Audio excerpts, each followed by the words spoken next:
Well, let's return to the story that we were bringing you a short while ago about womb transplants and the first successful womb transplant here in the UK that's led to a birth. Joining us now is Charlie Bishop. She works for a charity that connects people with a womb syndrome known as MRKH. This is the disorder that leads to the absence of some female reproductive organs. Charlie, very good to talk to you today.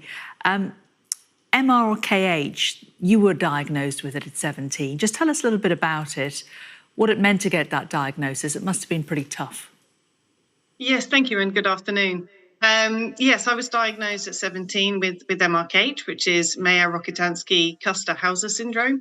And as you have explained, it is a complex condition that leads to the absence or underdevelopment of different parts of the reproductive system, which includes the uterus, the cervix, and also the vagina as well. So being told this at 17 is rather surprising, to say the least. It's not something that I ever expected to hear. And of course, it then means that as a young person diagnosed with this condition, you're faced with topics or thoughts of the future, perhaps a lot earlier than you would normally think about these kind of topics, because of course it raises those issues to your mind, to the forefront of your mind, and really the mental health side and the impact of that is not to be underestimated. It has a significant impact, and the lack of preparation through sexual education, I think, for conditions outside of the norm, I think, make this even more of a taboo topic to talk about. And obviously lots of these topics around women's health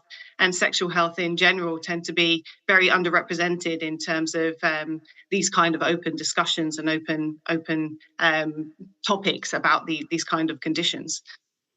And 8 years ago, when you were told this, has much changed since then? I mean, we heard this news today, this glorious story about a sister giving her womb to a younger sister and it leading to the birth of a beautiful baby.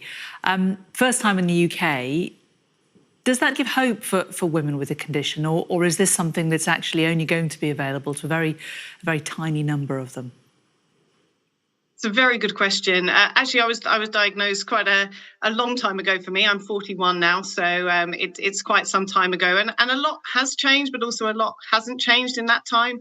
I think we have made some progressions in terms of how the medical professionals approach diagnosis and help those with MRKH understand what this means, and also, of course, peer support in particular has grown exponentially because of social media within this time, which of course wasn't the same when I was diagnosed back in 2001.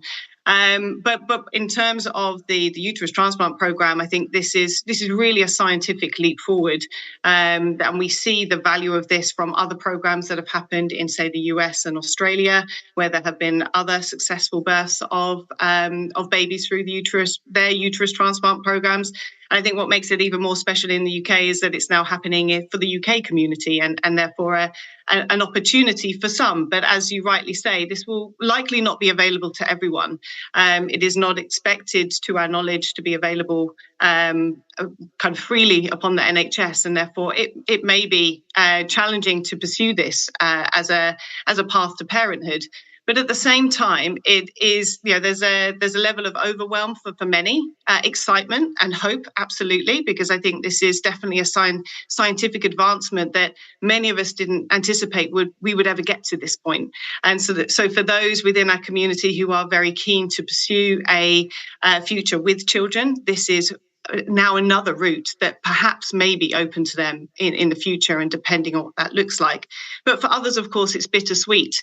It perhaps came too late for them to be able to have this as a potential option they would have considered. So I think there's a mix of emotions today after this news, because I think there's a general joy for this fantastic news for Grace and Angus and of course baby Amy.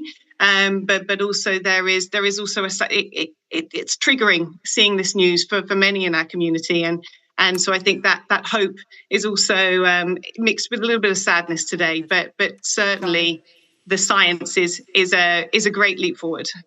Charlie, lovely to talk to you, and I can understand that bittersweet feeling. Thank you very much. Charlie Bishop joining us there to talk about womb transplant. You're watching